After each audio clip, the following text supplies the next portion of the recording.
जंगल में सब बहुत ही ज्यादा हंसी खुशी जिंदगी गुजार रहे थे, सिवाय कालू के घर वाले के अलावा। गोरी कौवी हमेशा कालू कौवे से लड़ाई करती रहती थी। इनकी आपस में बिल्कुल भी नहीं बनती थी। हर वक्त इनका लड़ना झगड़ना रोज का मामूल बन गया था।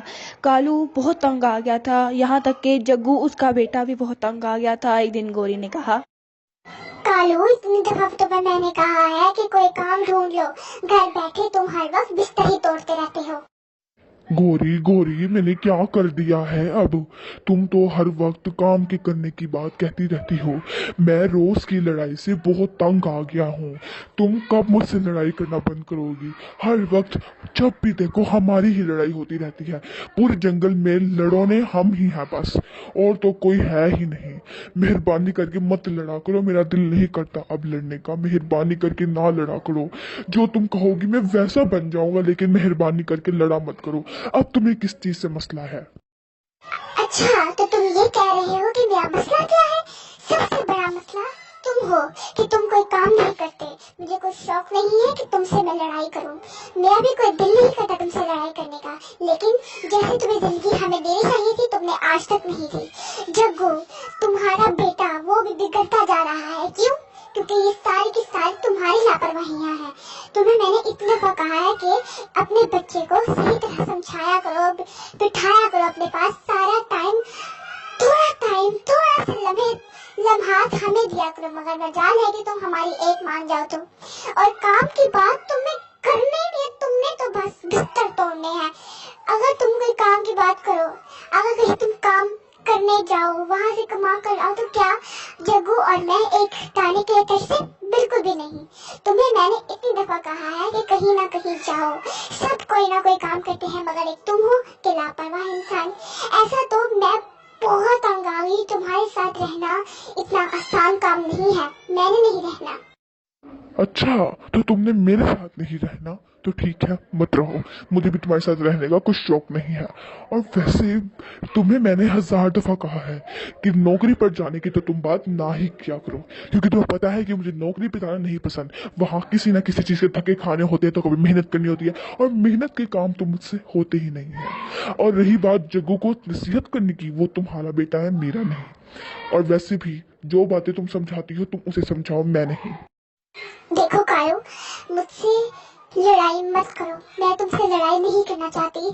हर रोज हमारी बहस होती है। तुम सारे लम्हात अपने दोस्तों को देते हो। अगर थोड़े लम्हात अगर तुम हमें दे, तो शायद हम हंसी खुशी रहने लग जाएं। तुम खुद लड़ाई लेते हो। अगर अगर तुम ऐसे ही करते रहे तो ये साल में कभी कोई चिड़िया ऐसे करती तो कोई क्या इसके साथ रहता? आज मैं चाहती हूँ कि मेरा बेटा सबसे अच्छा, एहतराम वाला, इज्जत वाला बने, सबकी इज्जत करे। तुमने चिड़िया के बेटे को देखा है और अब तुम मुझसे कह रही हो? मैं चाहती हूँ कि मैं अपने बेटे को और बुलंदियों पे देखूं, मगर तुम्हारे बगैर ये नामुमकिन है। अगर तुम उसे समझाओगे तो ही वो समझेगा। ऐसा नहीं है कि वो समझेगा ही नहीं, वो समझेगा। छोटे बच्चे बातें बहुत जल्दी समझ जाते हैं। तुम बिल्कुल भी बातें नहीं समझाते हो। तुम ऐसे करते हो जैसे तुम्हारा कोई फर्ज ही नहीं है। मेहरबानी करके कुछ तो रहम करो हम पर, कुछ तो रहम करो। तुम तो इतना ज्यादा तंग करते हो हर वक्त। जब भी तुमसे करो तुम लड़ने बैठ जाते हो। हमारा मुस्तकबिल तुम्हारे हाथों में है। तुम अगर हमें कोई रास्ता दिखाओगे हम उस रास्ते पे जाएंगे। तुमने अपने बेटे को चोरी करना तक सिखा दी, यहाँ तक कि मुझे भी चोरी करना सिखा दी, लेकिन अब बस चोरियां नहीं चलती। चोरी करना बहुत बुरी बात होती है, समझ आई तुम्हें? और जग्गू को मैं चोरियां बिल्कुल भी नहीं सिखाने दूंगी। उसे मैं एक मुकम्मल सही मुआशरे में रहने के काबिल बनाऊंगी, और तुम्हें उसमें मेरा साथ देना होगा। और अगर तुमने मेरा साथ ना दिया तो मैं अपने घर चली जाऊंगी। तुमने तो इतना तंग करके रखा हुआ है। तुम अगर प्यार से बात करते हो तो फिर बस ऐसा लगता है कि जैसे तुम बहुत अच्छे हो। इस तरह ही बात किया करो, मगर तुम ऐसा बिल्कुल भी नहीं करते। मैं यहाँ एक मिनट नहीं रुकूंगी। जग्गू, चलो चलते हैं, बहुत हुआ। जग्गू और गोरी अपनी मामा के घर जाने ही लगते हैं कि कालू रोक लेता है और कहता है, गोरी गोरी मुझे माफ कर दो, मैं अब से नौकरी जरूर ढूंढूंगा। मेहरबानी करके तुम मुझे छोड़कर मत जाओ। मैं जग्गू को बहुत अच्छी नसीहत करूंगा, तालीम दूंगा, अच्छा इंसान, अच्छा परिंदा बनाऊंगा, बिल्कुल इंसानों की तरह। इसके बाद उनकी लड़ाई खत्म हो जाती है और सब कुछ बिल्कुल ठीक हो जाता है।